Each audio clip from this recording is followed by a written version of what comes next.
Double engine সরকার ভারত ও America. দ্বিপাক্ষিক সম্পর্কের দিকে এগোলাম, বললেন মোদী সরকার।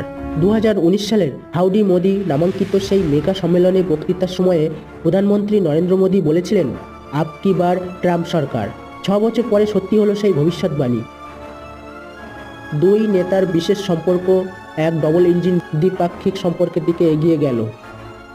ভারতীয় এবং আমেরিকার বসবাসকারী ভারতীয় বংশোদ্ভূতদের প্রতি ডোনাল্ড ট্রাম্পের নিজের এবং তার পরিবারের উচ্চ ধারণা রয়েছে। তার ফিরে আসার পরে ভারত আমেরিকা মুক্ত বাণিজ্য চুক্তি নিয়ে আলোচনা, দর কষাকষির বিষয়টি ফের আলোচনার টেবিলে চলে আসবে বলে আশা করা যায়, যা বাইডেনের সময়ে থমকে গিয়েছিল। দুই দেশ পরস্পরের বাজারে আরও বেশি করে প্রবেশ করতে পারবে, উভয়েই লাভবান হবে বলে আশা করা যায়।